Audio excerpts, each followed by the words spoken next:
আজকের নিবেদন সন্ত এক্সক্লুসিভের রঘু ডাকাত। গল্পটা শুনুন, খুবই ভালো লাগবে। গভীর রাত, শ্মশানের পাশে মা কালীর মন্দির। ঝোড়ো হাওয়া বইছে, আশপাশের গাছগুলো দুলছে। কোথাও কোনো আলো নেই, শুধু কালো অন্ধকার। একদম নীরব পরিবেশ। মাঝে মাঝে পেঁচা ডাকছে আর দূরের শেয়ালের করুণ চিৎকার শোনা যাচ্ছে। মন্দিরের সামনে ধূপকাঠির ধোঁয়া উঠছে। আগুনের মৃদু আলোয় একদল ডাকাত, কালো কাপড় পরা, হাতে তলোয়ার, চোখে আগুন। সামনে দাঁড়িয়ে আছে রঘু ডাকাত, মুখে কালো ছায়ায় ঢাকা। শুধু লালচে দৃষ্টিটাই দেখা যাচ্ছে। রঘু ডাকাত গম্ভীর স্বরে বলল, মা, আজ অমাবস্যা।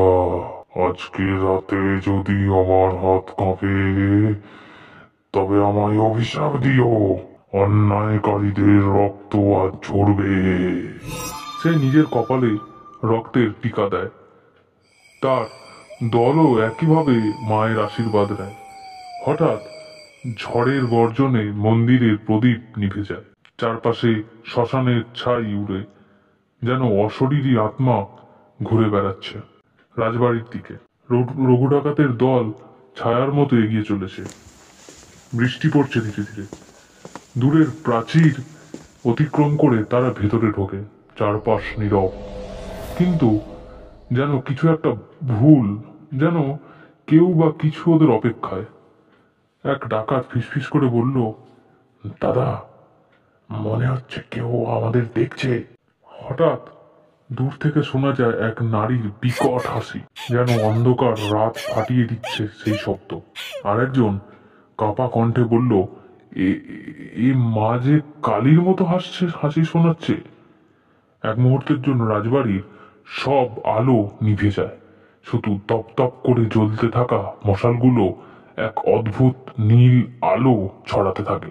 দলের একজন ডাকাত কাঁপতে কাঁপতে সামনে তাকায় এবং হঠাৎ চিৎকার করে পড়ে যায়। ওয়াও! তার গলা দিয়ে কোনো শব্দ বেরোয় না, শুধু চোখ দুটো বিস্ফারিত। রঘু ডাকাত তলোয়ার উঁচিয়ে বলল, কে আছিস? সামনে আয়। সেই মুহূর্তে অন্ধকারের মধ্যে ধীরে ধীরে এক অবয়ব স্পষ্ট হয়। এক কঙ্কালসার মহিলা, মাথায় জটা জুটো, গায়ে শুধুই ছাই আর গলায় কাটা মুন্ডের মালা। সে ভয়ঙ্কর কণ্ঠে বলে, রঘু, তুই অন্যায় করিস না। এ রাজা অভিশপ্ত, এ সম্পদ অভিশপ্ত। যদি স্পর্শ করিস, তোর দলেরই সবাই এক শেষ রাতেই হয়ে যাবে শেষ। রঘু ডাকাতের শরীর ঠান্ডা হয়ে আসে, কিন্তু সে পিছিয়ে আসে না। সে গর্জে ওঠে, আমার ভাগ্যে মৃত্যু থাকলে মা কালীর নামে তা গ্রহণ করব, কিন্তু গরিবদের সম্পদ এক আনায় রাজার হাতে রাখতে দেব না। সে এক ঝটকায় কোষাগারের দরজা ভেঙে ফেলল, কিন্তু দরজা ভাঙতেই ভিতর থেকে শুকনো কঙ্কাল আর ধুলোর স্তূপ। তার সঙ্গীরা আতঙ্কিত হয়ে পড়ে। চারিদিকে বিকট হাসি আর শ্মশানে বাতাস বয়ে যায়। পরদিন ভোর, রঘু ডাকাত দলের শ্মশানে পড়ে আছে নিথর। শুধু রঘু ডাকাত একা দাঁড়িয়ে আছে মন্দিরের সামনে। তার চোখ ফাঁকা, হাতে তরোয়াল, শরীরে কোনো প্রাণ নেই, কিন্তু সে নড়ছে, যেন জীবন্ত মৃত। গ্রামের এক বৃদ্ধ তার দিকে তাকিয়ে বলে,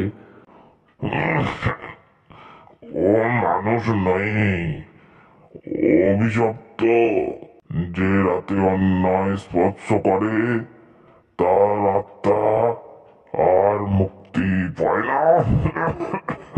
ঝড়ের বাতাসে মন্দিরের পাশের প্রদীপ আবার একবার জ্বলে ওঠে, কিন্তু এবার সেখানে কেউ নেই।